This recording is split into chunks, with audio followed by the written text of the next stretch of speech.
This is the city of Absalom, the city at the center of the world. Absalom is celebrating the Radiant Festival, a 3-month festival of epic proportions held once every 100 years.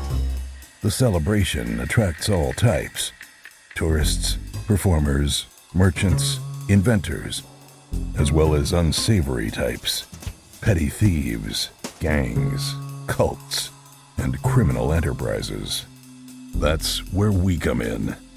We protect and serve. We are the Agents of Edgewatch. Hey everyone, welcome to Roll for Combat Agents of Edgewatch. I'm your GM and host, Stephen Glicker, and in this week's episode, the agents scramble all over the catacombs this week, and they learn that the catacombs are quite a conundrum. So unless you were living under a rock, you probably heard that the Battle Zoo Bestiary has launched on Kickstarter, and I'd really appreciate it if everyone went and ordered it. At least get something. Get just the PDF if you want. It's really, really good. There's all these great monsters. There's the monster part system. There's the new archetypes. Seriously, if you love Pathfinder and you want Pathfinder 2nd Edition products to continue to be created, then please support the Battle Zoo Bestiary, because if this does really well and it sells a lot of books, then I will be able to do more of these. And not only will I be able to do more of these, but other people in the industry are going to do more of these. I know certain people in the industry that have sort of abandoned Pathfinder and have gone full 5e. I'm not going to name names, but there was a very prevalent third-party developer who did a lot of Pathfinder. And this is a very big developer. And they were known for their Pathfinder books and their Pathfinder 2nd Edition books. And they have completely abandoned Pathfinder. All they do is 5th Edition. That's it, because they don't think it's worth their time or the effort to do Pathfinder 2nd Edition. So I am trying to do it the other way around. I'm having everyone write everything in Pathfinder. I'm having all Pathfinder developers, and then we're going to convert it to 5e. I'm trying to do it the other way and use Pathfinder as our main method of development, and to develop specifically for Pathfinder and then convert it to 5e. And a lot of people are watching this Kickstarter to see if there's a viable market for Pathfinder 2nd Edition third-party products, not just for Kickstarter, but in general. And I'm not trying to put myself up here and make it sound like I'm super important or anything, but the fact of the matter is, as big as Pathfinder 2nd Edition is, it is not even a smidge compared to 5th Edition. 5th Edition is simply gargantuan and has taken over everything. Now, there's nothing wrong with that. I mean, some people like Sony, some people like Microsoft, some people like Nintendo, some people like all three, like myself. I myself grew up with Dungeons & Dragons. I played Dungeons & Dragons pretty much my entire life. I've even played 5th Edition. Not nearly as much as I played Pathfinder 2nd Edition, and I see the appeal of 5th Edition, but quite frankly, I prefer Pathfinder 2nd Edition. But, I actually do enjoy 5th Edition every so often. When you want to feel like an absolute superhero and a big badass, 5th Edition really fits the bill quite nicely. 2nd Edition is, well, to say it's really, really hard is a bit of an understatement. It is really tough. And to be honest, I enjoy that even more. I enjoy challenge. I cut my teeth on D&D 1st Edition, where you would go into a dungeon with 20 characters. There was none of this, I'm running 1 or 2 characters. No, please. You would run a party. And it was called a party because you would have 16, 20 characters between you and your friends. And you would run 4 or 5 characters each, and by the end of that adventure, you were lucky if a couple of them survived. They would just die. It was just expected. I mean, that's why you had a party. And then, you would have these characters die, and then, maybe you go into the dungeon with 20 characters, and then they would die, and then you come out with 10, and then you would get another 20, and then, hopefully you get that one character that just keeps making it over and over again, and that's like the character you latch on to. The closest equivalent of this I can think of is DCC, Dungeon Crawl Classics, by Goodman Games, which is, kind of a similar concept, and Kingdom Monster Death, which is very similar, where you each control a character, and they will just die. I mean, you can have this character that is totally kick-ass, that has amazing gear, that has survived a million fights, and then bonk, you get something on the head and you die and the game's over, and then you got to roll a new character, and that's that. So yeah, I'm used to it. You know, Dungeons and Dragons 1st edition, 2nd edition, 3rd edition, 3.5, those were deadly editions. So when people complain about Pathfinder 2nd edition being deadly and hard, I laugh. It is nothing compared to 1st edition. 1st edition was a meat grinder. It was designed to kill you. Seriously, you were not expected to live. That is the way the game was set up. It was based on wargaming. And wargaming, you don't survive wargaming. Your units don't live. They simply don't. I mean, yeah, maybe they do, and they get some, experience, and they get a little bit better, but eventually they will die. They just will. Anyhow, back to my original statement. Come on by the Kickstarter. Just go to kickstarter.rollforcombat.com, check it out, and support us any way you can to try to make Pathfinder 2nd Edition a viable option for third-party developers as well as Kickstarter. So this week's episode, there's a lot of talk about the map and where they are and locations on the map. So I strongly suggest that you go to the Discord channel. Just go to discord.rollforcombat.com where you can actually see a map. The catacombs are gargantuan. It is one of the biggest maps I've ever seen, period. It is huge. So look at the map, follow along. If you have any questions, let me know. Basically, they're on the mid-right side of the catacombs, and they're kind of fooling around in the center. They kind of start in the middle of the catacombs, they go to the right side, the east, and they loop around, and then they come back towards the middle. So that's the general location. You're going to be hearing them talking about the map a lot, and I'm going to post all the maps, as well as I will try to find the map that I gave them that actually labels all the rooms. I'll put that in the Discord as well, so you can more easily follow along, because they actually say the names of the rooms. Because if you remember, the trader gave them a map and labeled all the rooms. I don't know if I put that up on the Discord yet, but I will. Just go to discord.rollforcombat.com, go to the Agents of Edgewatch spoiler section, and you too can follow along and see what's going on. But finally, this week, they're already starting to make some progress. If you notice, they're starting to solve some of the side quests, and this is another week where they are making good progress, and they're starting to, actually find and solve issues and problems and mysteries in the catacombs. And more importantly, they're clearing out most of the monsters, so they can actually just run around. Before they were going inch by inch, room by room, but now they're just like literally running down the hallways willy-nilly because everything's been cleared more or less.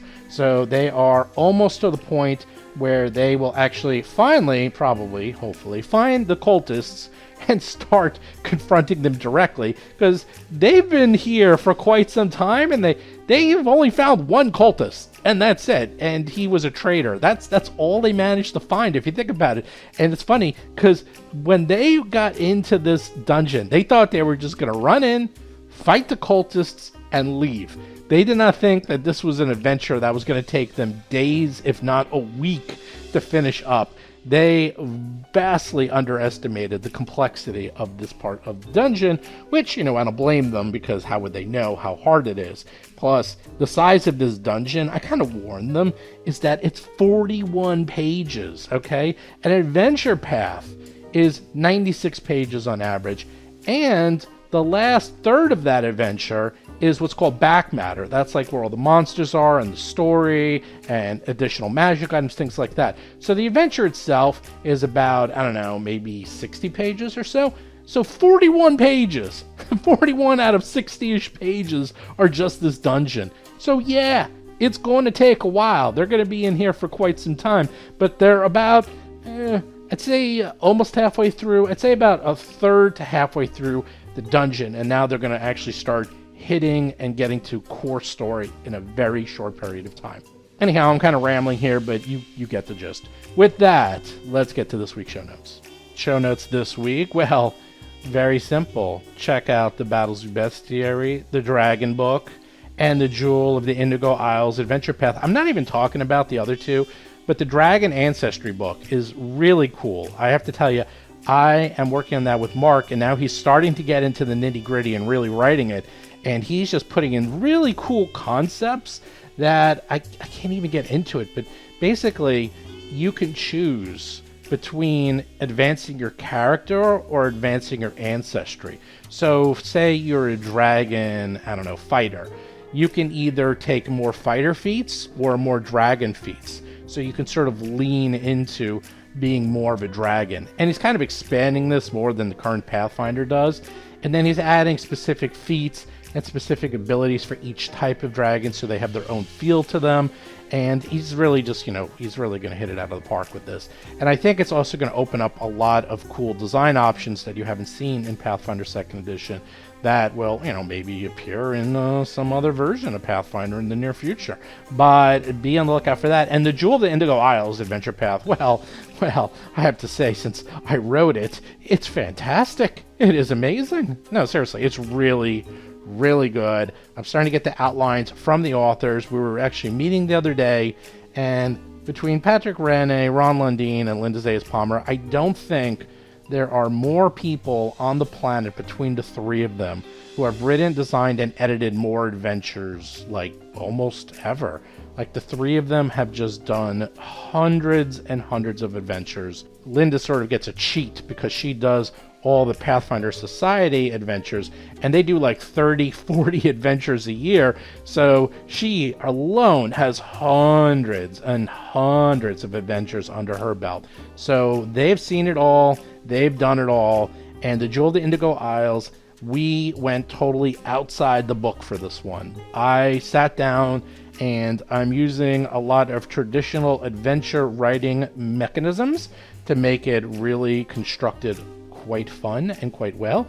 I also have all the adventures tying into each other, which they don't always do a great job with in the Pathfinder adventures, but I'm making sure that all three of these adventures tie directly into each other. So it's like one massive mega adventure. That's actually what I call it. I call it the mega adventure. And then finally, I made sure to put in things that you just have never seen before. I went out of my way to come up with ideas and ask them if they've ever seen it, and they said no, they've never seen it, so we're going to put in things that are just new and unique. And it's going to be great. Plus, it's a fun adventure. It's really just a lot of fun. It's kind of goofy. It starts off kind of like Guardians of the Galaxy. It's also a little bit more relaxing. I'm not making it super deadly, at least in the beginning. So you could just have fun.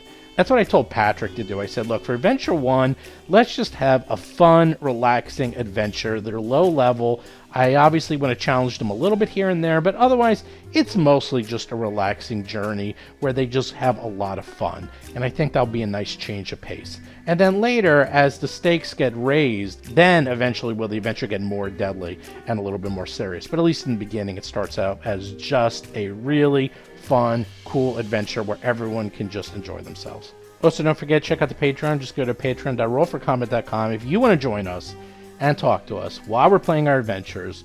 We usually play twice a week, usually Sunday nights and usually Monday nights, and you can hang out with us and talk. And let me tell you, last week we started Book 3 of Agents of Edgewatch, and it was fantastic. We actually had surprise guests that came out of nowhere that crashed the party, literally crashed the game and joined the game that we did not plan. And the Discord was having a ball with this. So you can be part of this. The only way you can be part of this is joining the Discord and listening to these shows recorded live, because that will never happen again. Well, it might happen again, but that specific show will never happen again. So check that out, patreon.rollforcombat.com, as little as $5 a month, and you too can join us. Plus, you get the episodes early. And then, of course, do check out rollforcombat.com, where we just posted Jason's review of Secrets of Magic. There's actually been a lot of reviews. Like, it's kind of interesting. The old Pathfinder books, there'd be like a review here and there, but Secrets of Magic, I saw like dozens of reviews of this book. They are everywhere, but Jason's is the best one. So check that one out. Go to rollforcombat.com and check out Jason's review. And also, of course, do check out Jason's Talking Combat column, where he recaps every single episode of every single podcast ever made, period, end of discussion. Anyhow, with that, let's get to this week's episode.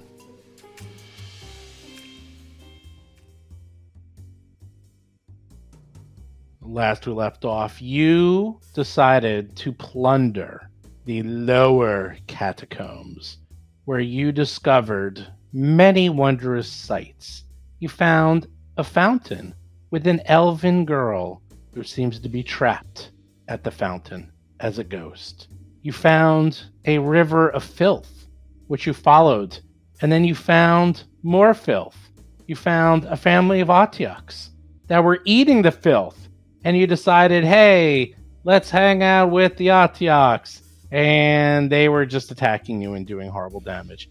And you found some swarms. There was a tick swarm, and the tick swarm was just all over Dougie because Dougie loves ticks, and now he's all diseased. And we found some skitter stitch horrible monstrosity. It was a spider made up of dead bodies and spiders. And when it exploded and died, more spiders came out.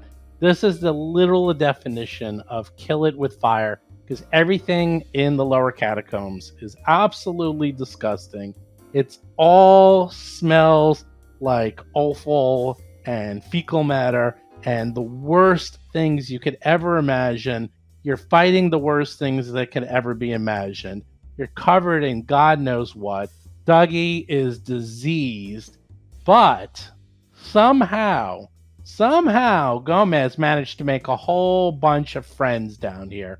Gomez is now the leader of the fungus people. The fungus leshies, little mushrooms with arms and legs, and they are just hanging out with their buddy Gomez, who now has a posse of 4 fungus leshies.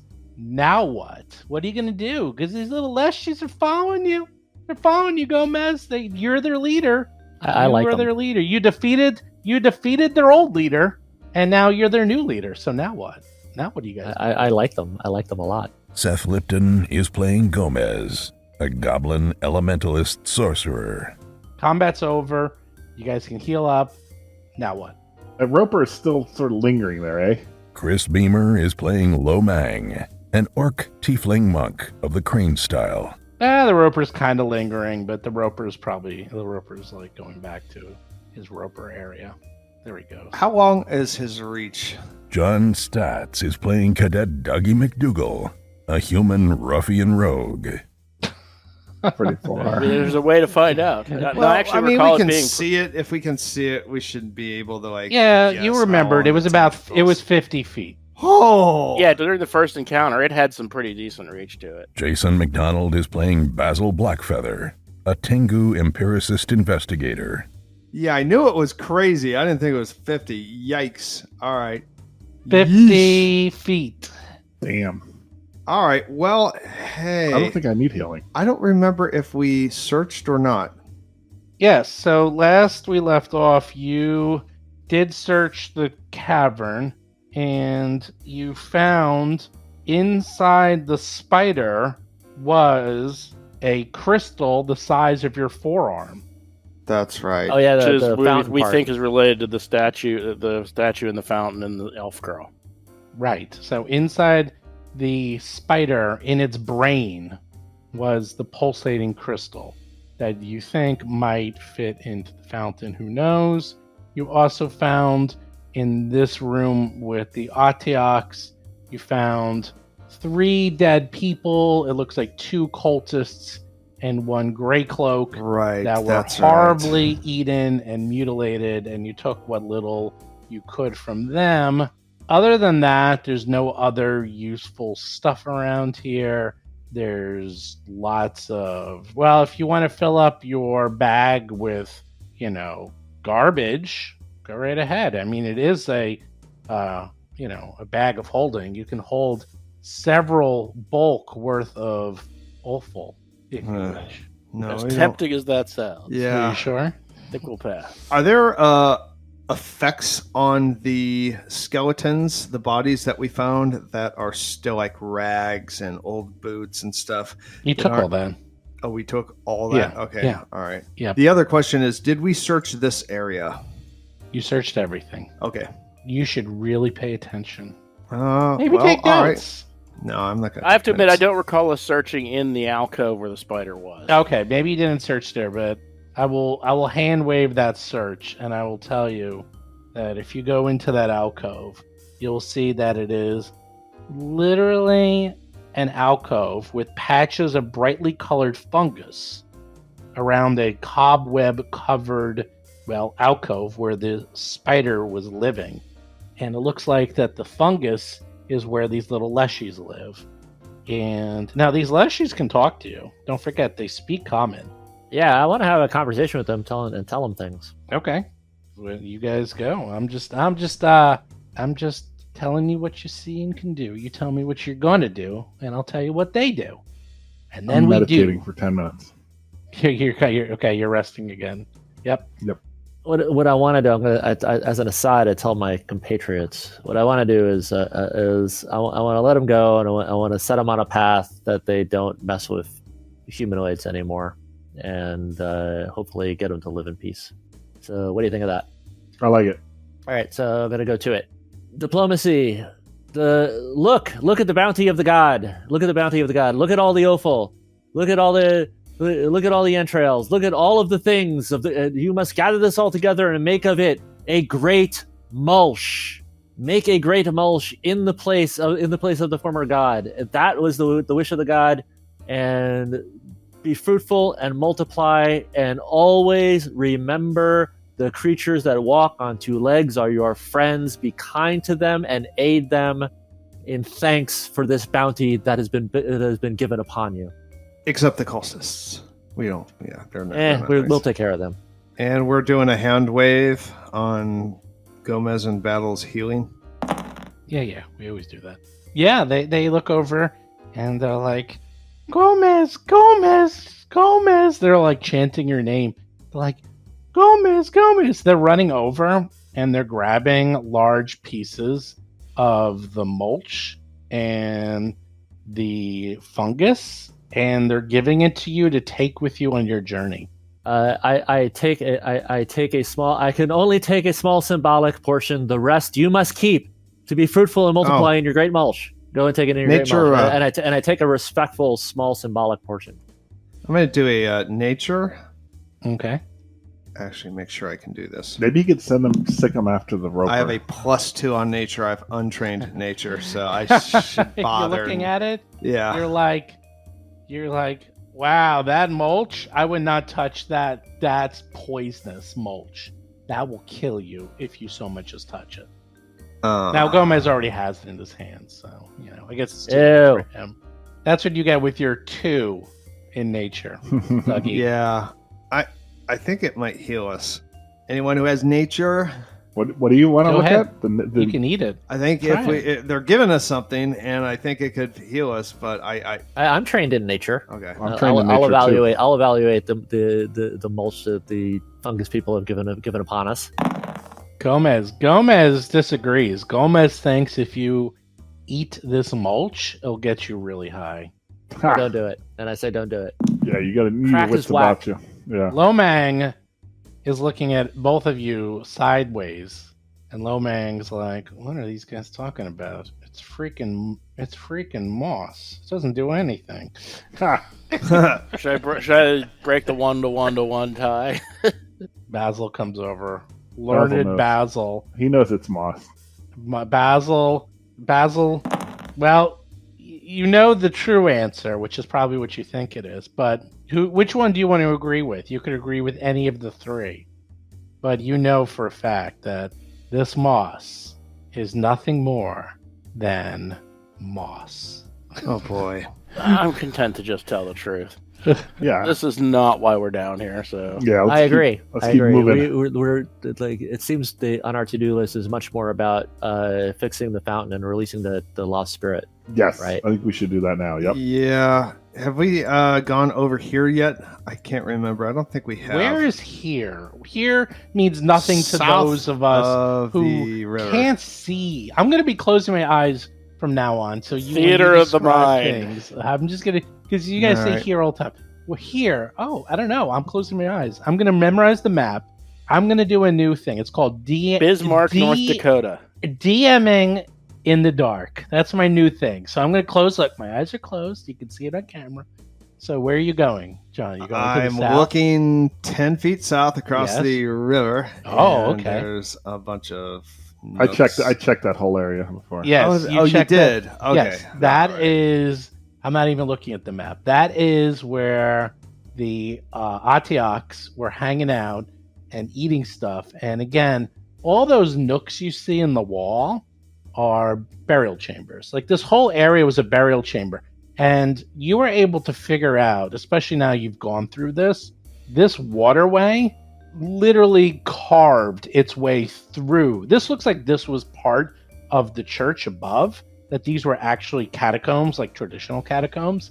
And this waterway somehow came from the north and has smashed through here and carved its way through the catacombs.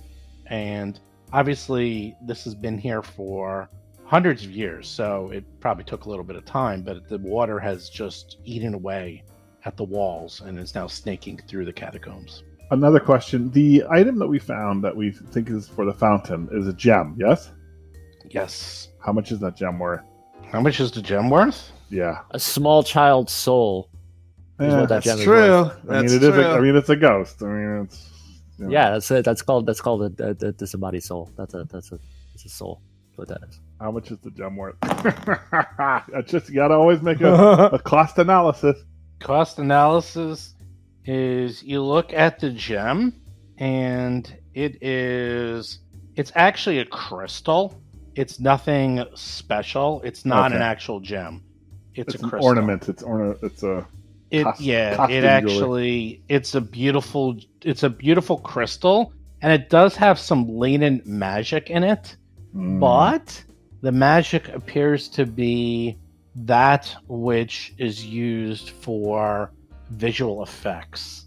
So you would think this thing is probably worth, to the right person, a fair amount of money, but it's kind of useless otherwise. It's very specifically Right. built and designed, and It's like specifically for that fountain, I'm sure. So yeah, I mean, like you could tap into the energy, like if you were building something, like if you're building a magic item, or in this case, a undead or a constructed creature of flesh, to use it as a engine. It was useful for that. Oh, but- interesting. Okay. yeah, but you're not using it for that, and B, it's kind of useless to you as as it could be used, Right. if that makes All right. sense. So I think we should. But it's go not a back- gem. It's not a gem. It's actually a crystal. It's a Sorry. crystal. All right. So let's Yeah. go back to the room and deal with it. I thought. Yeah, I think Yes. we're actually there already. I think this No, you're not. You stream are- goes to the Yeah. northeast. Oh yeah, you have and to it go. goes- We're very close. You're Yeah. close. You're close. We Well, the don't need- Leshies listen to you.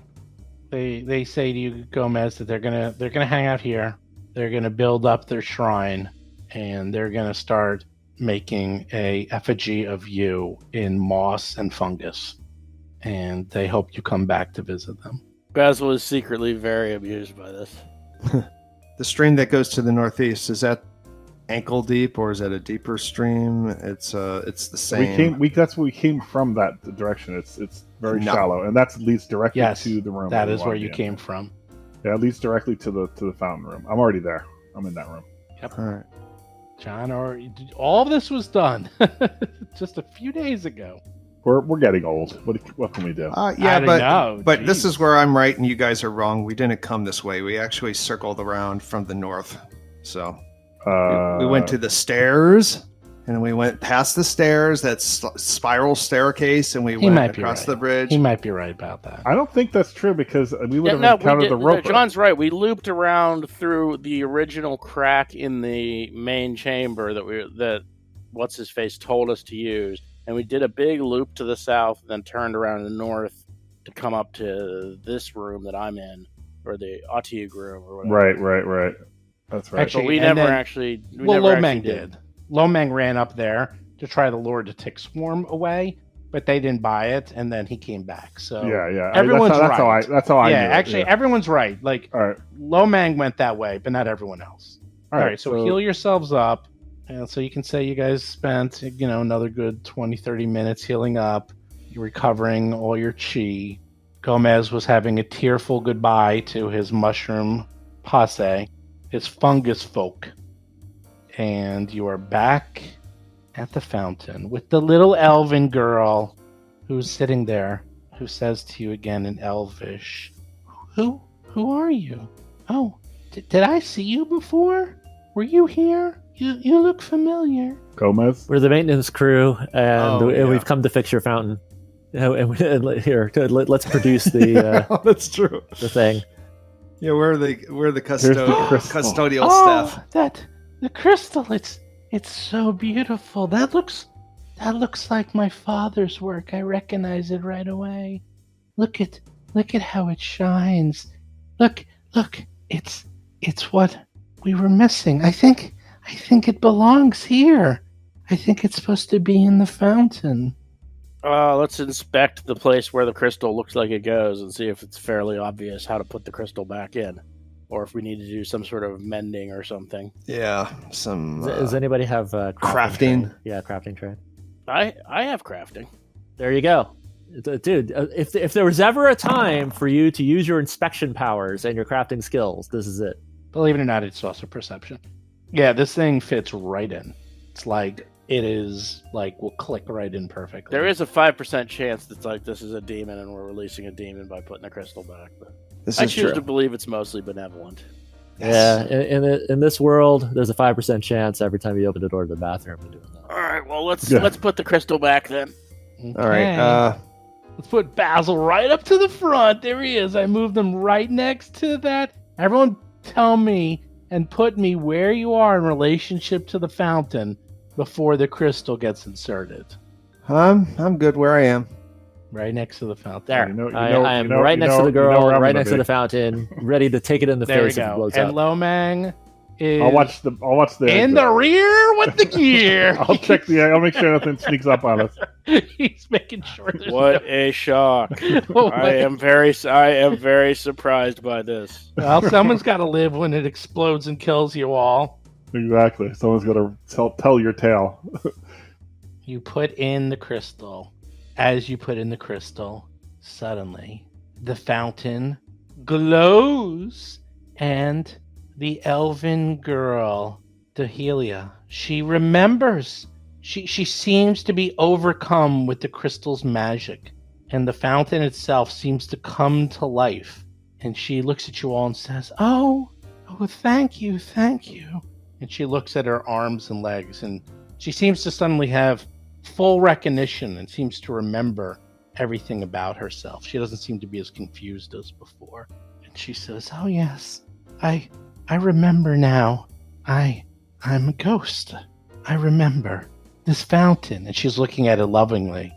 She says, This is what my father built for me, so that I could experience the wonders of nature, as I would die if I was exposed to too much of it. Watch. And as she pushes the crystal, it suddenly turns. And as the crystal turns, it's showing images throughout the chamber of nature itself. Like you see birds. That's and like a trees. holographic nature Yes. show type thing. Yes. Nice. It's like a hologram of nature being projected by the fountain. So she can actually visit nature without leaving the fountain. Your father's a very impressive craftsman. Yes, he was. And then she starts to hold her hand to her head, and she starts to cry. She says, Yes, but I just realized that he's dead. Like me, we've long been dead, and that's why I was called back. As someone disturbed the fountain, and I was brought from the great beyond, as I'm attached to this fountain. And then she looks up, and she was, wait, I can feel it. I can go back to the great beyond and be with my father. Oh, that's right. You freed me. Thank you so much. Hooray! Thank you Rest so in much peace. for Yes. helping me out and returning the crystal to the fountain so I could view it one last time. She looks at you all, and she seems downright giddy and smiling. She says, I leave you with a gift. And then she literally fades away as she's saying that. As soon as she fades away, you hear a high-pitched cracking sound that fills the air in blinding light, blazes out of the crystal, and the fountain spouts water all over the place. An explosion of light and water erupts from the fountain. Wow. Free water. As your ears stop ringing and your vision comes back to you, you see that the fountain has been split cleanly down the middle. And in the middle of the sculpture remains a pair of matching staves made from the warped, magical, entwined silver setting and tipped with one half of the crystal. There's 2 staves that are embedded in the center of the fountain, which has now been cut in half, including the crystal itself. Looks like that's my cue to come back. That sounds like something Dougie would do. Lobang, it's still dangerous. You should stay away. That's my cue. Did someone say stabs with Basil as the magic user, or one of the magic users of the bunch, and the scholarly magic user of the bunch, Basil will take a look at the staves. Jewel-encrusted stabs, anyone? Okay. You may interpret that as like a identify if it's a magic item. Well, you see one, you look closely, and one of them is a staff that's an oak branch with leaves that seem to change in color between spring, autumn, and winter. It seems to be going through the seasons before settling on the current season, which I believe is summer, because that's when the fair is. I UPS shipped that to my druid from our society game. The other one is a smooth staff made of white wood, and at the bottom there's a golden cross adorned with multiple small rubies. Ooh. Well, these would be great for pounding nails into wood. Dougie could use one of these. Well, here's the thing. It takes 10 minutes to identify what they are. You know for a fact they're staves, but what you're going to do with them or what they are, you'd let me know. Just 10 minutes. 10 minutes. This is a Basil Gomez thing. Well, do we want to take the time or do we want to keep moving? Hell yeah, we want to take the time. We spend 10 minutes at the drop of a hat, dude. All right, After every combat, we spend an hour. It's been stated multiple times we're not in a huge hurry. So, all right, we'll do the the identifies. I'll do the fancy season-changing leaf staff first. Okay. If you want to put the rolls in order. I will have you look at the first one. And you rolled, well, a natural 20, so I'm not going to worry about it. The first one with the changing leaves, that is a verdant staff. A verdant staff gives you a +2 bonus to nature to identify plants. And it gives you the ability to cast the following spells. Now, you have to be able to cast these spells to actually cast them. The cantrip Tanglefoot, the first level spell Shillelagh, the second level spells Barkskin, Entangle, Shapewood, and Tree Shape. Now, I will go through how stabs work in a second, because I'm sure most of you don't know, because it's completely redesigned for Pathfinder. Second edition... A lot of those are likely to be primal spells. Yeah, so those I'm are not all sure primal. I'd be able to use. Well, some of them might cross over. Like Yeah. like Tanglefoot might be in multiple schools, but I know Shillelagh is primal only.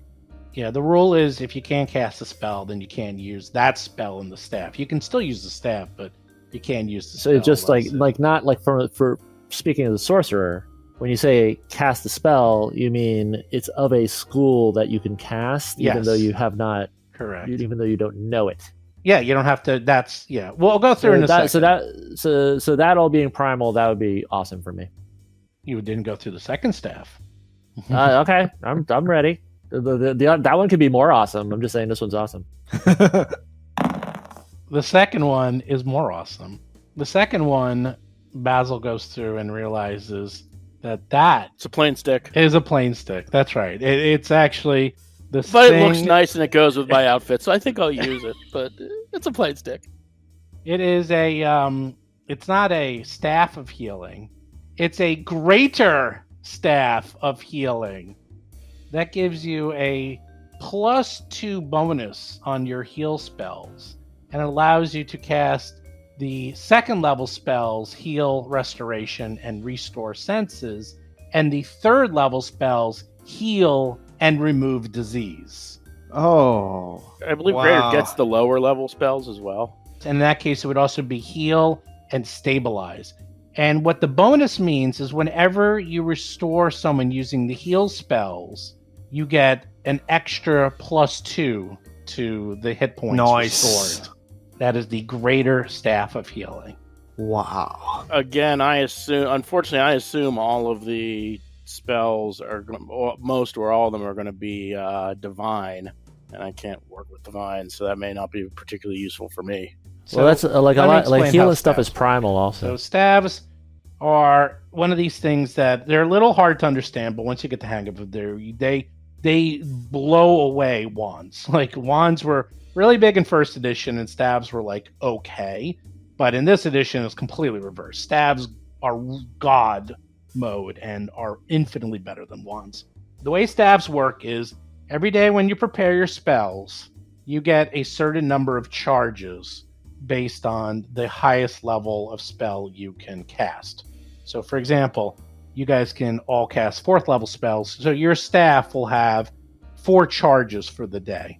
Now for a sorcerer, the way it works is with those 4 charges, you can cast, 4 level 1 spells from the staff for free. You can cast the cantrips as many times as you want, so it's basically free spells. Or you can cast 2 level 2 spells, or you can cast 1 level 3 spell and 1 level 1 spell for that day. So it's basically free spells. On top of that, the way it works for sorcerer is that you can also cast a spell from the staff using less charges. The way that works is you have to use up one of your spells. So for example, imagine you wanted to cast 3rd level remove disease and you didn't prepare it for that day because you're a sorcerer. You can say, I'm going to cast 3rd level fireball and then use 1 charge from the staff, and I will then use remove disease and cast that spell. So you have to use up one of your 3rd level spells, but it only takes 1 charge from the staff, and then you can cast that spell. So very, very long story short, it's free spells. That's what it is. Now you can only have 1 staff at a time per day, and you have to wield it. You have to invest in it. And I think it's like, 2 hands to wield it? So it's... Actually, I think you can hold a staff in 1 hand when casting a spell. Oh yeah, 1 hand. That's right. You can do it 1 hand when casting a spell. And now for wizards, it's a little different. For everyone else, the way stabs is a little bit different. I actually only looked it up for sorcerer because in the other game, Hap has a staff and she is a sorcerer, so I know how it works with sorcerers really well. I think it's easier for wizard types, that ones that prepare spells that aren't spontaneous, is that they I have to look up how it works for that. But anyhow, you guys argue over who wants to get which staff, and I will look up the rules for I guess how Basil would probably use it. Can either of you guys use either of those though? Well, what I'm hearing is it's better. What I'm hearing is it's better to have the ones that you don't have those spells already. Like the one that's the healing one, I have all those healing spells. So basically, it gives me increased slots. It gives me essentially 4 increased slots, and that's it. Sort of. But what you can do is retrain or not take those healing spells. Like that's what a lot of people do, is that you can then use the staff for your healing spells and then use your spells for something else. Or I could take the druidy staff and essentially get all those spells off the staff that I wouldn't normally be able to cast. Correct. If you can cast them normally, if they're in your school of magic, then yes, you can cast those. So like I'm primal, so if they're all primal, then we're good to go. A lot of those sound primal, if not all of them. Yes. So that could work out well. Right. Maybe you get So both of them. so if and aren't these spells like multiple things? Like they're primal, arcane, something else. Yeah. Yeah. Most of these are. Primal is the only one that's a little... Primal is very specific. There's a lot of primal spells that are only primal. Like a lot of the divine and arcane, there's a lot of crossover between that. Because Basil is what? Basil is arcane? Correct. Because the optimal, obviously. Actually, all the spells except the cantrip are primal only. All the spells are primal only. Yeah, Tanglefoot is arcane or primal, but all the other ones are primal only on the Including Verdant staff. What about the other stuff? Still looking that one up. Hold on. All right, So basically, you're the if only it's one. possible, if it's possible, the obvious optimal is I take the druidy one, and then Basil or anybody else take the healing one, and so we have a secondary person that has some healing option, and I have some druidy options. Well, Dougie and I are out of that. I don't know. Right. Yeah, there's no. I'm looking at it to pound some nails. That's about where I am. Although I do have spells, but I don't think it counts. Okay, so the way it works for Basil, because Basil, what are you? You were a wizard, right? Yep, and it looks like I suspect I'm not going to be able to use it because pretty much all of these are divine and primal. Boo. Okay. Well, then I don't need to go through it, but you do it a little differently. How much are they worth? Yeah, To go back, it's like now. The greater staff of healing is 470. The other one, I think, let me double check, but I think it was like 225. That is correct. See, when it was just selling the headpiece of the staff of Ra, I was like, no way, we got to attach it. Now that it's attached, we have two staffs. Yeah. Now maybe we got to talk to Mr. Shopkeeper.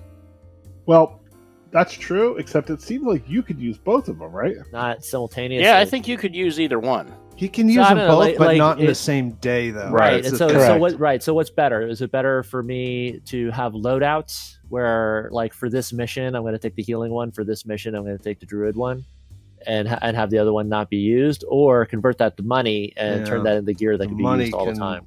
How useful are those druid spells, though? Like Barkskin has always been really good. Primal is some of the most Yeah, I powerful don't know, man. Like spells.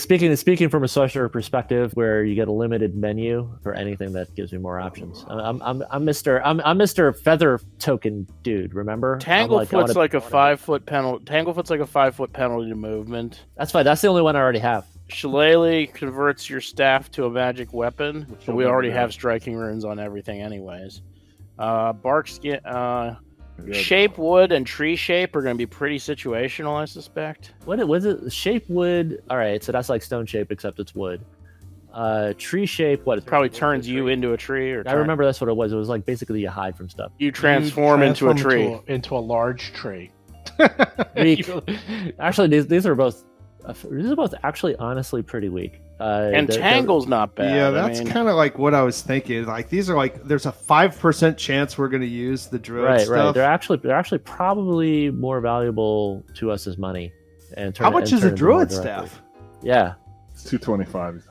Okay. the verdant staff is 225. The healing staff's 470. Yeah, and that's I mean- that's not what we get for it either, right? That's You get what- half. That's You we get get half. So that's Yeah. I still like the idea. I mean, the healing stuff we're going to Yeah. use immediately, and every single. it's like I have only two hands and I'm so scroll heavy already. I'm like I'm gonna be juggling crap constantly, and there'll be inefficiencies with that. Yeah. I mean, there's a lot of stabs in this game.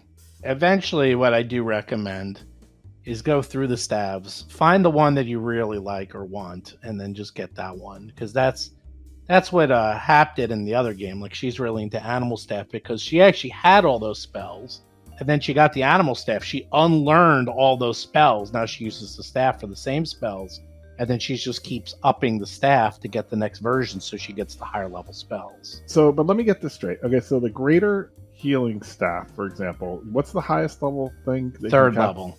It has a third level. What's the spell it has? It's third Heal level. and remove disease. All right, so heal. What does heal do? I have both of those. I use them all the time. You already know what they do. Okay, but I mean, is that the one that heals like 10d or no? Yeah. Okay, so it's a big heal, and you can do that once. Oh, actually, no, it doesn't heal like the normal heal, but it's like It's a normal heightened or heal. something.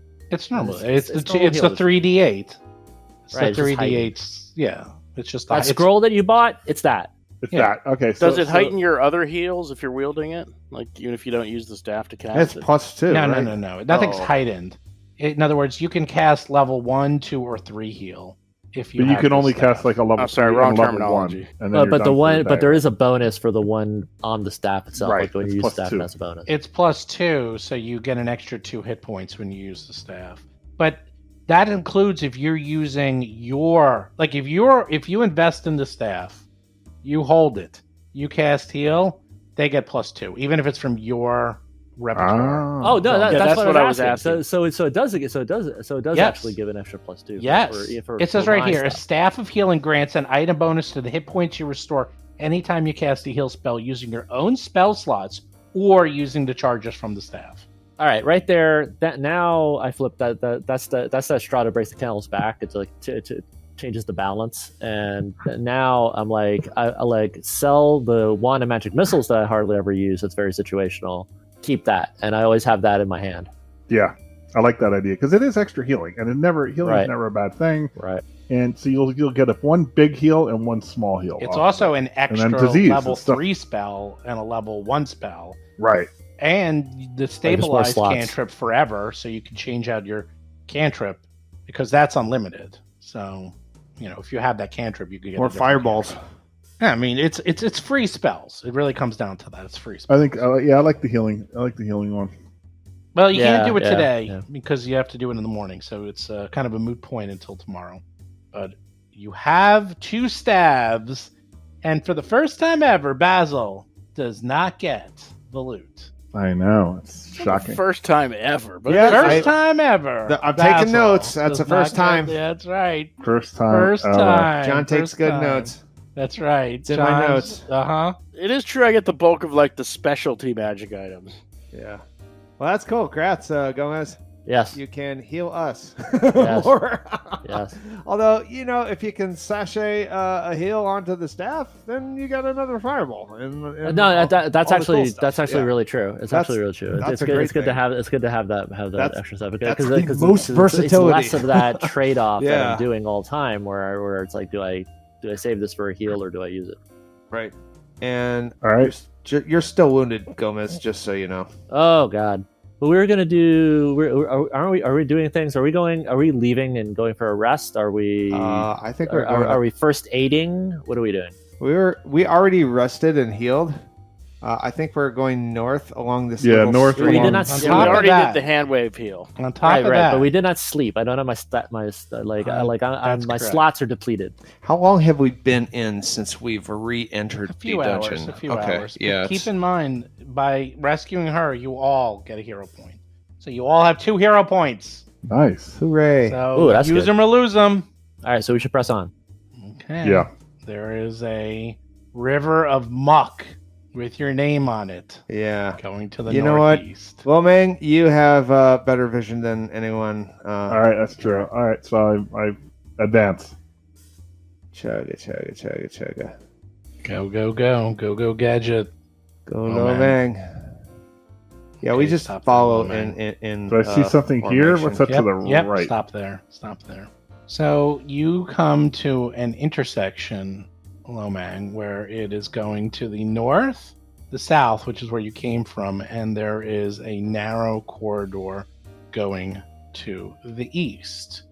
You also see on the wall a bright white X, the size of a sheet of parchment, on the western wall, written in chalk. So on the western wall, there's a big X, and it looks very fresh. All mean, right. To, So to my right, you mean? To the west, yep, to the west. On the western wall, you see a sheet, a paper-sized sheet X on the wall written in white chalk, and it looks pretty fresh. interesting. Okay, so this is starting to look like our map. If you guys look at player handouts in this first map, I could be wrong about this. I could be very wrong about this, but I think there's a branch in that map. If you start at the very kind of like bottom right of it and go up that map, it branches off, Yeah. and it looks like they do not go north. So it could be trouble up north. Of course, Hmm. we're The battle map is very confusing because it's a map layered on top of another map. yeah, but you see how it kind of looks like that stream, that diagonal. Yeah. Yes. But if you go east, it looks like a bunch of traps. Shoot. I mean, this to the right looks like that room where that thing was. I mean, to the north, you see a large cavern, and the water's getting much worse, by the way. Like, the further up you go, the grosser it's getting. It's also Oh. starting to get a little deeper. Shawshank East. Redemption. To the east is a dry, very, very narrow corridor. It looks like a tunnel. And well, the south is where you came from, so you could either Okay, so go- west wall has the X. Okay, that's and the interesting. the west wall has the X. The north, yeah, there's that little tunnel that Lomang is now in if he wants to go through the little tunnel. Before I go down that hallway, I'm not going down that hallway. I'm going to use my perception and look for signs of trapezius. You don't see anything, and on top of that, this area is, I mean, this you're literally in water. It's wall to wall. Like you're not sure where the traps would be. So this is and like there's a lot of garbage in this water. You'd think if there was a trap here, it would have been set off long ago by just you wandering through this area. I wonder if there's something that we could throw into the north, because man, I don't know. I just feel like Oh yeah, there's rocks. I mean, East. you can just throw something up there if you want. Yeah, I don't know. What do you guys feel like? What do you? I'm curious about this X when chalk that's fresh. I should Yeah. examine that. Let's check for secret doors against that west wall where the X is. Yeah, that's true. That's a good idea. X marks the spot. Let's say you spend a few minutes checking the wall very carefully, and there's not a secret door. It literally looks like someone just drew an X on this wall fairly recently. It looks pretty I fresh. pushed the X. Nothing happens. I pulled the X. Nothing happens. All right, that's interesting. You lick the axe. Nothing Yeah. happens. Maybe that's marked for demolition or something. Well, I mean, we have north and east. I kind of like east because I'm not walking in poo water. Good a reason as any. I mean, we'll probably check everything anyway. So I would say I'm going to go down here and take a look. Okay. So it's serpentines. It's very narrow, this corridor. It looks like it's natural. Can you see past it? I cannot. There you go. Now you can. Dougie's There you go. gonna follow. I don't think we should Thanks. split up. It goes north. Yep. Hold on. Let me fix Yeah, let's it. do this in a kind of party move way, Yeah. with maybe Lomang being a little in front. Yeah, So 10 feet. it snakes to the east for about 30 feet, and then it makes a sharp turn to the north. And to the north, you see a room. Let me give you the description. Alcoves and nooks line the walls of this unassuming columbrium. I think what that is like the void that's left over when magma. Oh, yeah, you're probably right. A broad tunnel leads out to the west, while a narrow shaft offers egress to the south, which is where you just came out of. To the northeast, a steep staircase cut from the stone rises to meet a corridor. And you can tell that stone is the stone of the temple. I'm not having any visibility beyond where I'm standing. Ah, there we are. I moved Because you didn't go far enough. When you say the what is it? An Aradin symbol or something different? No. There's no symbols. This is just like you're in a room, and as you said, it looks like magma. Hold on, let me do something else. I went down one of those, by the way. What do you mean? Nice. Yeah, like years ago when In I went Hawaii? in Hawaii, yeah, Oh, I went wow. down a lava tube, and it was amazing. It was the freaking Underdark, and it was fabulous. And it was also really good because it was one that the park rangers normally don't let people in. Sharon found it, and it was like they opened it up for tours specially, so it wasn't. So it was pristine, and Nice. you went way down in. It was very, very cool because it was very D&D like, because since the magma is liquid, when it rolled out, it left a flat floor, so it had a dome with a flat floor, like it wasn't like a limestone cavern that's all irregular. And deep inside, it was like, I'm going to show you something. And then he turned off all the lights. It is literally the darkest dark. It is Wow. impossible to get that dark. There's always some light from somewhere, anywhere on the surface. Like, it's the darkest dark room dark. And that was freaky. And then he turned the lights on, and it was like, look at this. And in the walls, there were small cracks, and there were bugs. And those bugs, the same species of bug, they're not in isolation. The same species of bug was found on one side of the island and the other side of the island. So there is an Underdark underneath Hawaii. It connects all these things. Of like these little things that are moving underneath the ground, miles and miles and miles underneath the ground. I did the same thing in Hawaii. The cavern we were in was like probably 50 to 60 feet tall. and maybe 50, 60 feet wide. It was huge.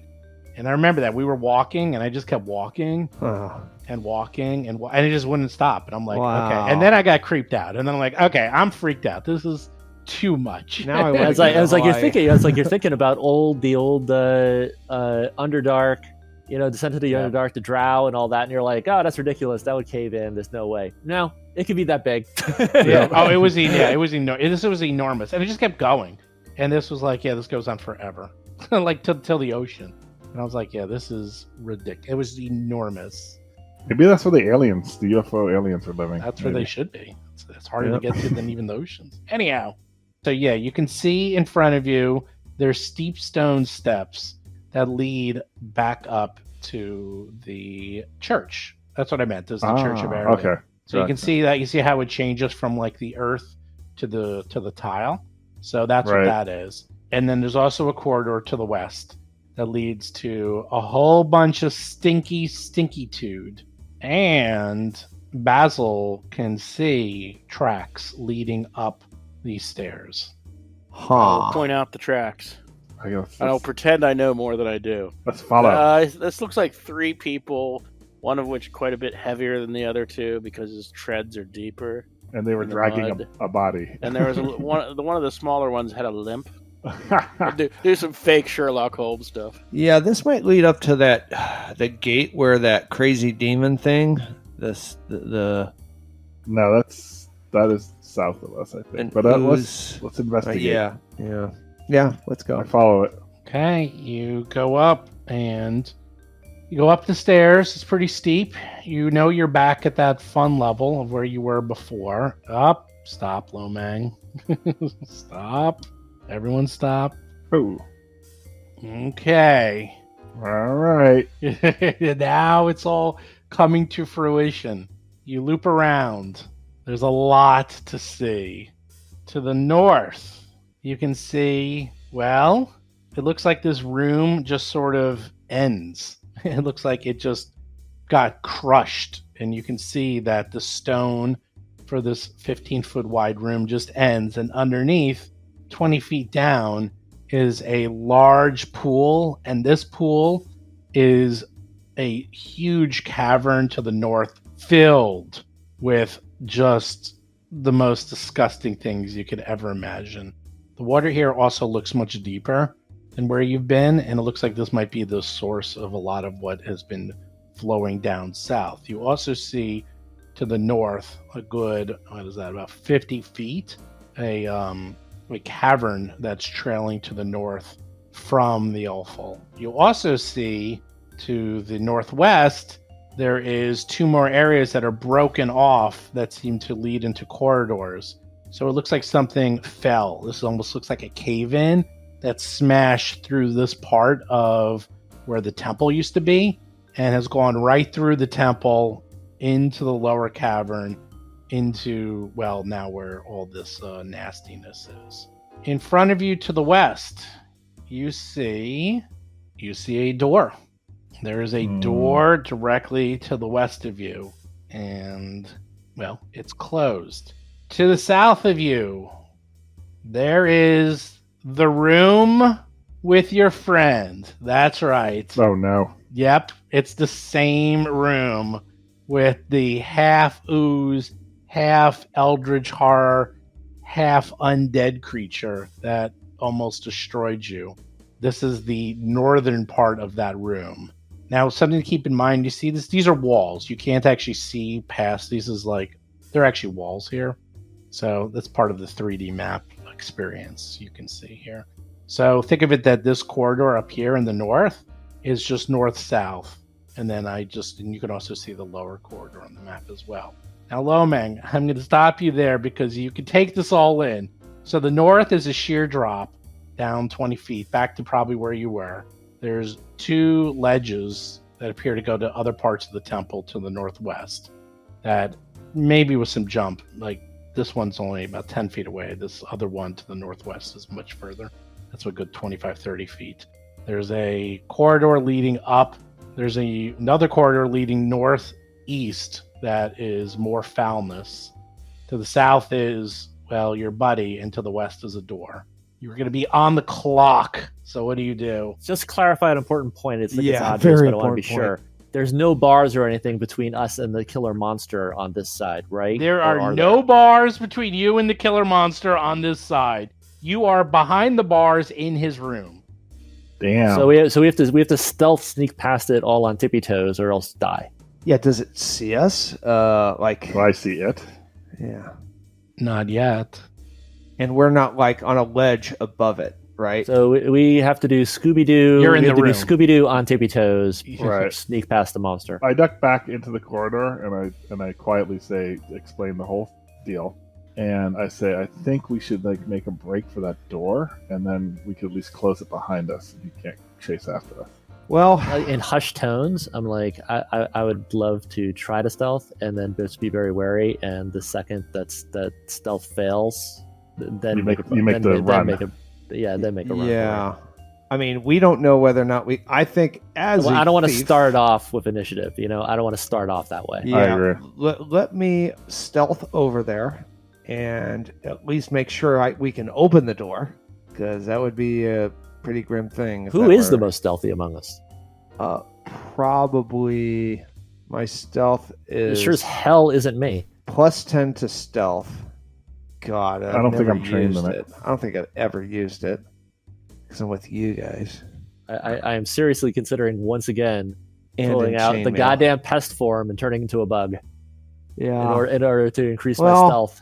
that's if we can move pretty fast in one round. As long as we know that this door is open. Low man can move very fast. I think I'm going to turn I into a can bug fly. and Low Yeah. man put me in your pocket. Yep. Okay, but again, we still need to get through the door. Does Basil? What's your stealth? Or do you have stealth at all with all your stuff? What's the? It's a 20-foot drop though. In addition, right to the west, Steve. To the north. To the north, it's a 20-foot drop. My stealth Oh, is so- plus 11. That's so that, a lot. So that Trained at what level? Just train. Are you an expert or are you merely trained? Just And train. you can open up the door, so you're one better than me. I guess if you want to go, if not, I'll go. and it's just a straight shot across, right, to get to that door. Yeah, the door is 25 feet to the west. It's a straight shot. These are all corridors. Although the map is showing you both levels, because these are actual solid walls. So to the south is solid walls. To the west is a solid wall. To the north, that is open. That falls out into a large cavern that really stinks into what looks like a deeper pool of just horribleness. And to the east is where you're in, and then to the south is where Demon Boy is. Actually, So, yeah. This there you you guys, go. what you guys want to do is look. You want to look at your map in the handouts, because you can see that there's the Ophoth creatures. There's a lookout to the northeast of us. Like one of those openings is a lookout. So shoot, they might even be looking at us, looking out for us right now. So, and there's a torture chamber up there, which we don't want any part of. But the secret door looks like there is a door. It's not a fake door. So, yeah, Let's like. go for it. I wonder if there's a What's way the- we what's can the floor? obscure. Made out of Stone. stone. So it's finished stone, not dirt. Finished stone. I mean, you have cover. If you can make it to the door, it won't see you. You can open the door, and then we can all make a run for it. Right. If we can do that, that sounds good.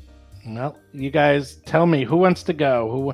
I've heard lots of good ideas. I heard pest form. Looks like Tippy I toes. heard tippy tippy toes. toes, tippy All right, toes. all right, I'll do it. I wanna. I don't know. Should we just go, or No. is this worth Well, he thinking did of a it. blackout? I'm letting him of a do it. backup? He goes over.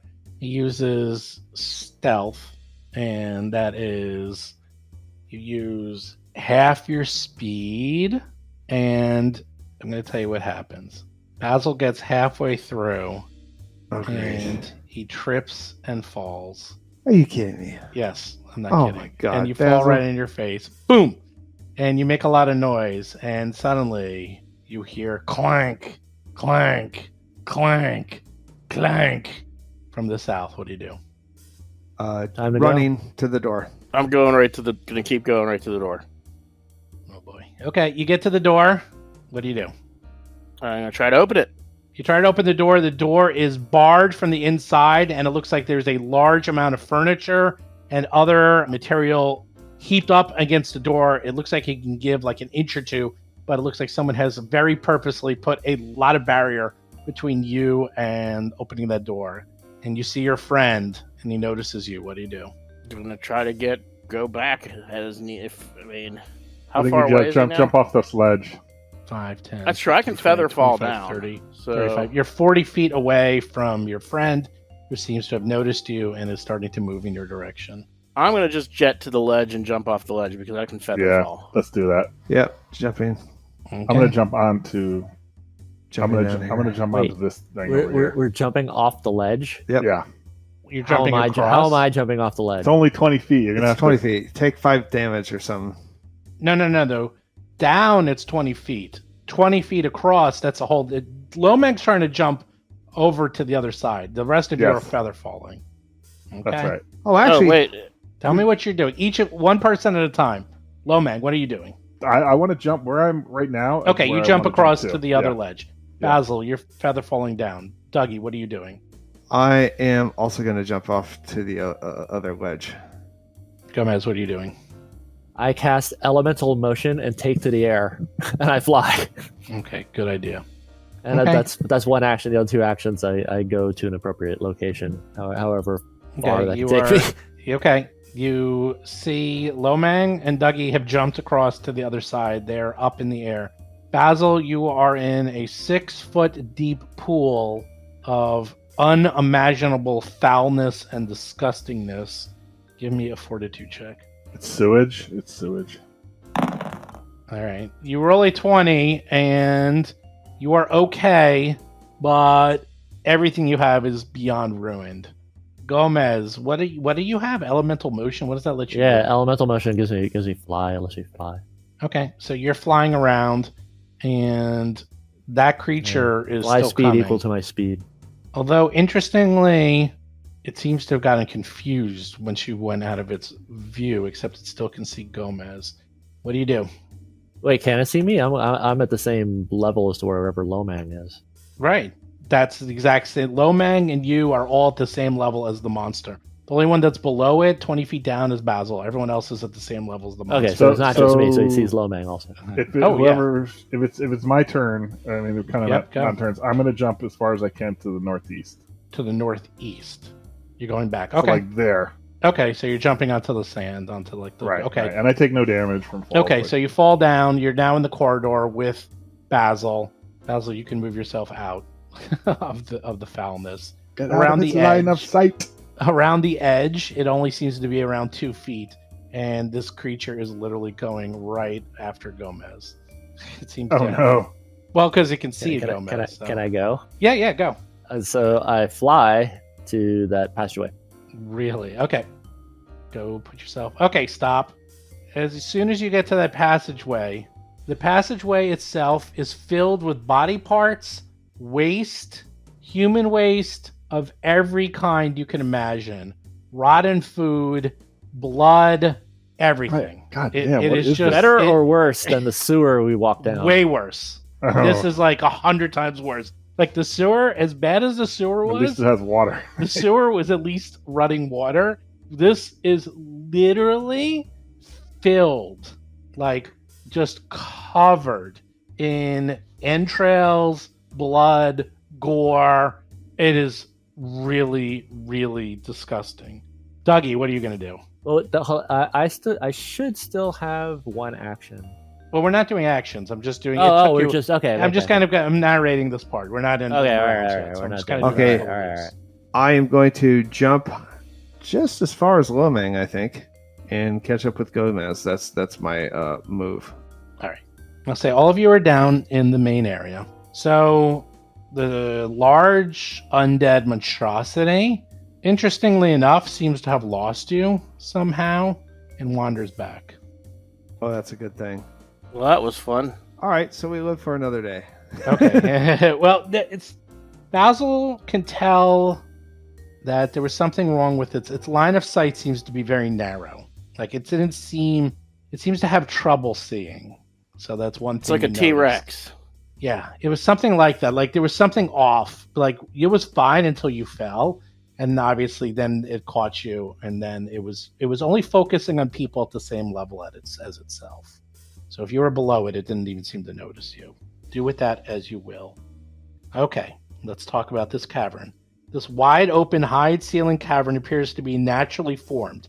A deep puddle of soupy sewage sludge dominates the better half of the area.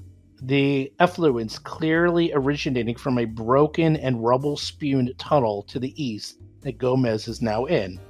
The wastewater trickles slowly southward, following the cavern's gentle slope. Above the catacombs' upper level can be seen in the form of two hallways that terminate abruptly and hang over the lip of the cavern. The hall to the south hangs 40 feet. Oh, it's 40 feet. 40 feet above the surface of the cavern's puddle, while the passage to the west is only about 30 feet above the cavern's floor. To the north, an already narrow tunnel gradually narrows even further before bending around the corridor. So I will say I'll hand wave if you did take the damage. You guys weren't in combat, it's fine. I'll say if you did, it's fine. You just heal it up. It wasn't like major. It wasn't like you fell 100 feet.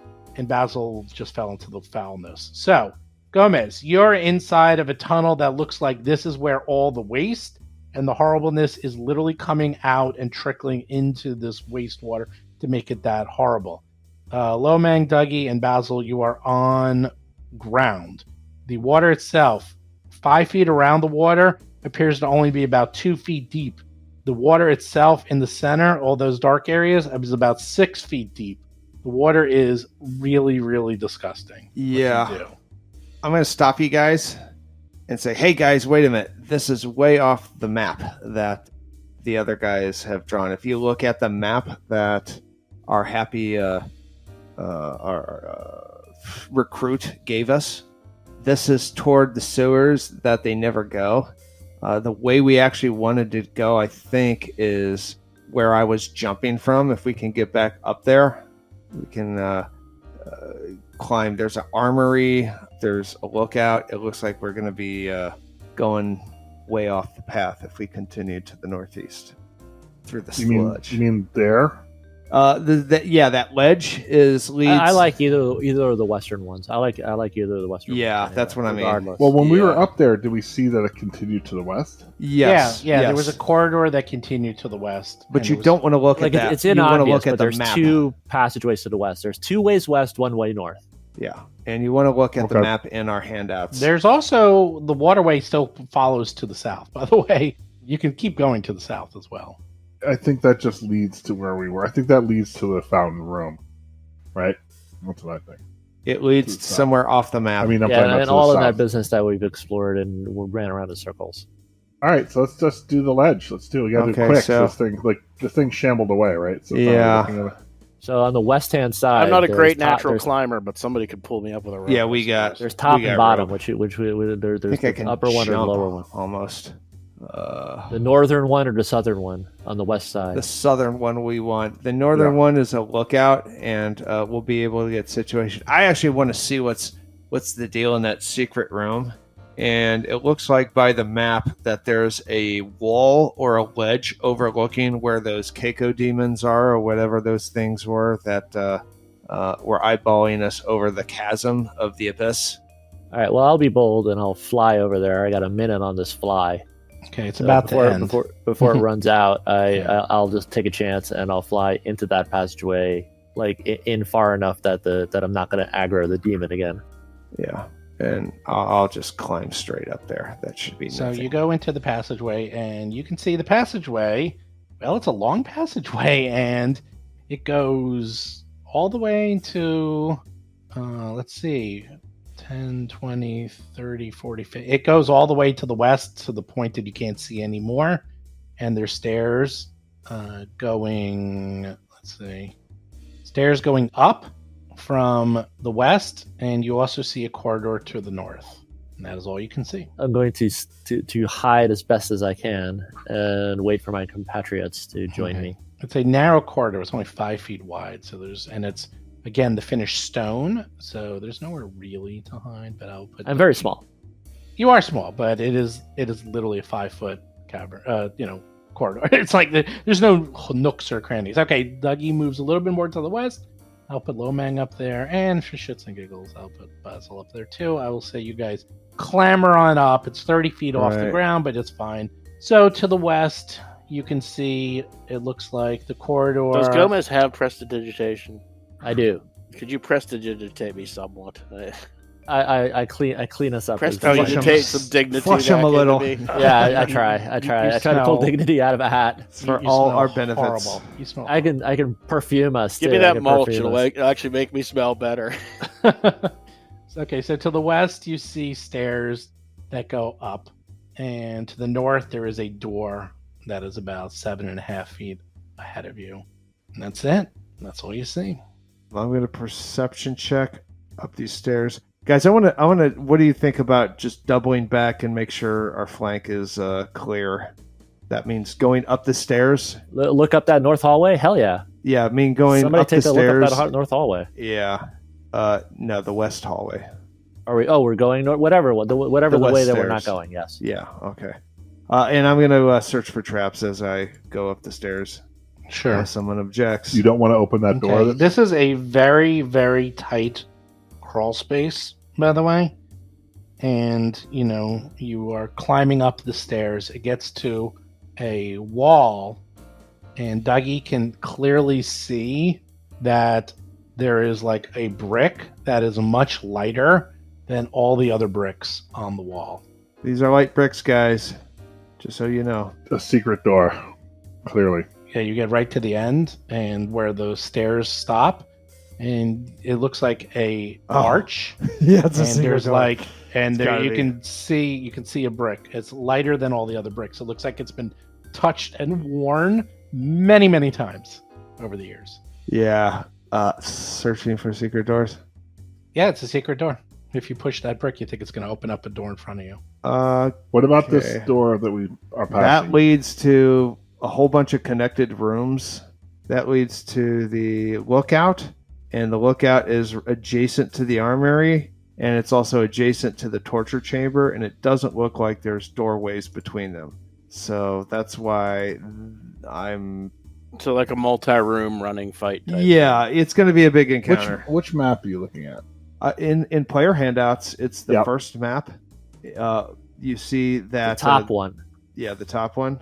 Oh, I see where we are. There's like a double stair. Right. and- So open to ground, where it says open to ground, is where we just had that Yes. encounter with the horrible monster. Yes. So we're on the And Skin Saw Opal- Sanctum main level. So Ophalth creatures Yeah, I know. is where we ran to. Right. the Ophalth creature. Oh, Lookout I see where we Lookout are. is where we Okay. decided not to go. Right. Yep. I see where And we we went down that hallway, and so there's a door. So that doorway north goes to that lookout area. Yeah. So I mean, all those rooms. So why kinda why don't connect- we bust that door and just start killing? Why don't we do that? Oh, door we north? could- Why don't we like to go and invade the torture chamber and kill everybody inside? Why don't we like to do that? all right. I mean, that's a question. That's not, The question that's a is, suggestion, but I also a just question. I don't know. There's only two. There's fewer rooms to the south, and it's behind us. If there's an alarm raised up, if this becomes like against the giants, I don't want to be attacked from the rear. I'd rather. Look, we might as well see what's down here with that secret door that leads Okay. to the other secret door. Yeah. I will say that Basil also notices that this corridor is very small. It's very tight, but it looks I like see. Yeah, it's definitely. extremely well traveled. And also, it's like very, looking at the map a very little well bit more traveled. closely. We tried the one that says secret door. That is Yeah. got to be something good, because Right. the other Yeah. side of that is what you tried that was barricaded. That's kind of like a trap to That's right. squeeze you with that monster. And so if it Yeah. has a secret door on one side and a big monster on the other, there's got to be something good in there.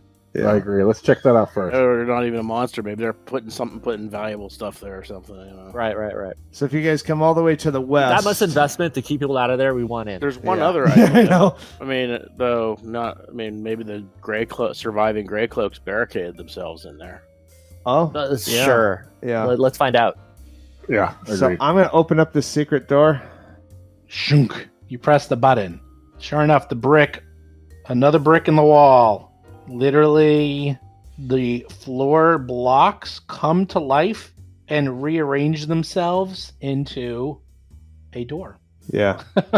It's magical, but now you can see a corridor leading to the west, and you actually see some light coming from the southwest where the corridor is going It's into. Diagon Alley. Copyright strike. It is. Yeah. So let's all get up. Let's group up a little bit. I'm right Before we behind you. Yes. Start turning corners here.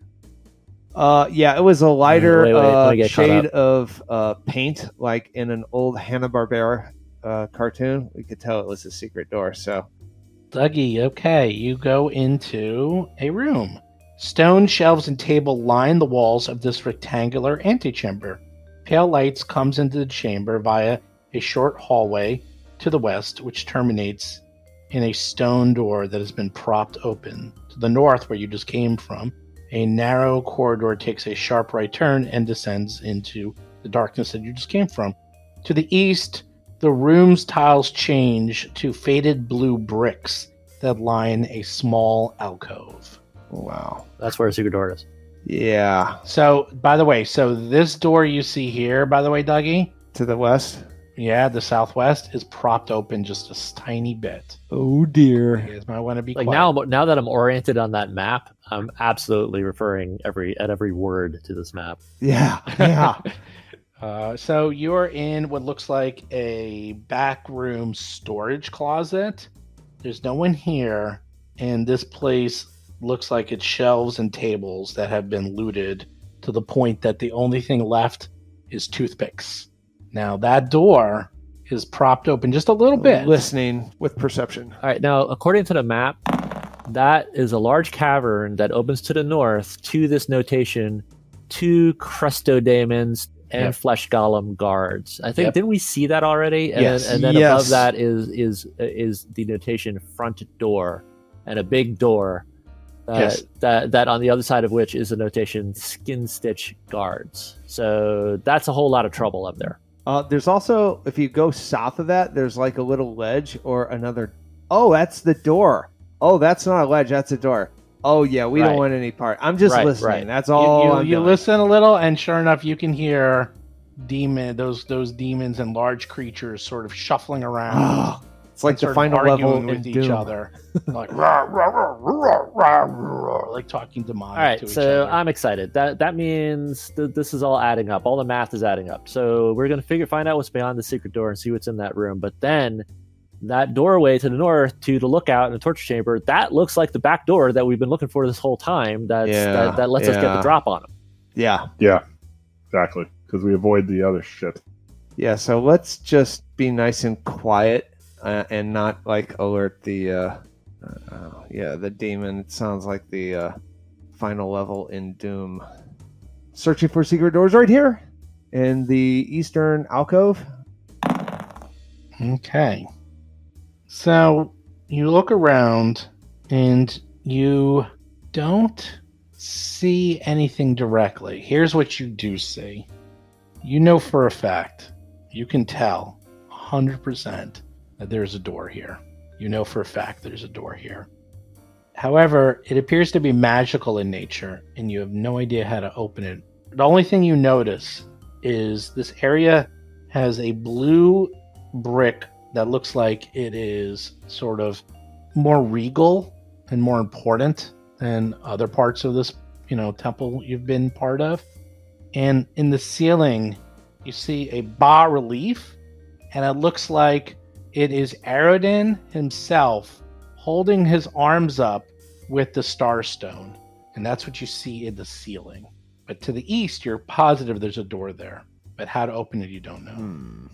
Hey, speak, friend, and enter. Yes. Yeah, can I hear that? In I'm sorry, Elvish. can I hear that whole description again? There's details that we have to analyze. Sure. Well, to the east, in the area that you're in, so you're in a 15-foot corridor. The room's tiles change to faded blue bricks that line this small alcove. The alcove appears to be a little bit more regal and a little nicer than the other parts of this, this temple you've been through. The east end, there's definitely something there. Like, you can tell there's something there.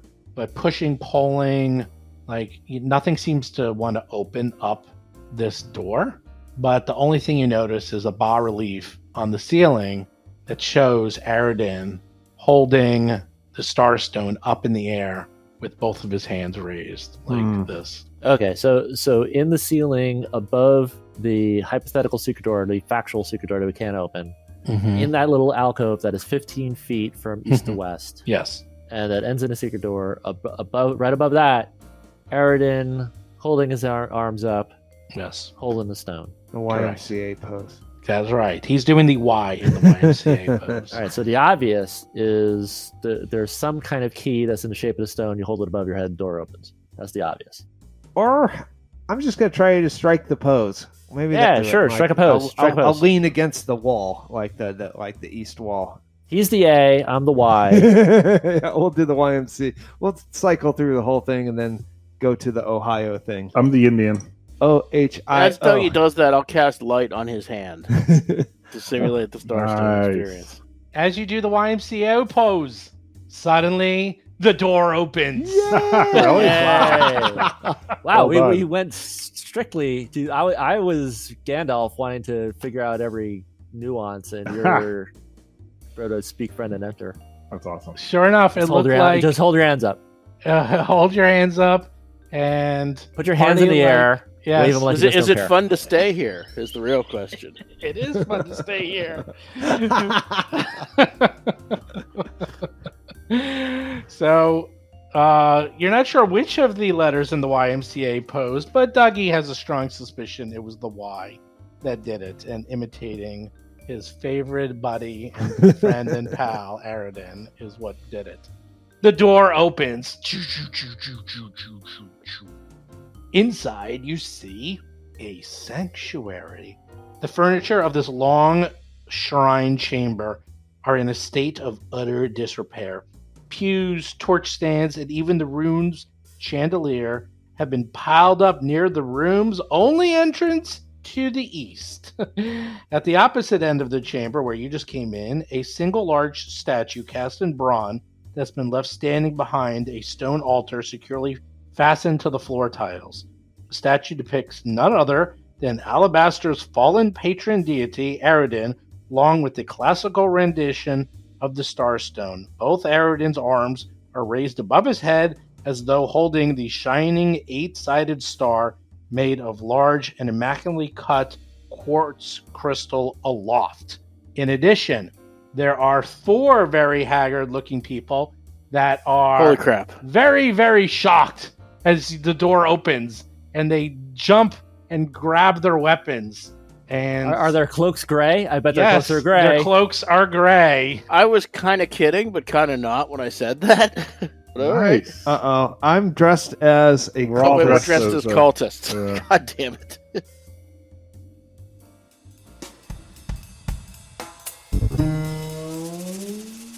You've been listening to Roll for Combat, Agents of Edgewatch. If you have a question or comment for the show, please visit us at rollforcombat.com. You can also find us and play various games on our Discord channel at discord.rollforcombat.com.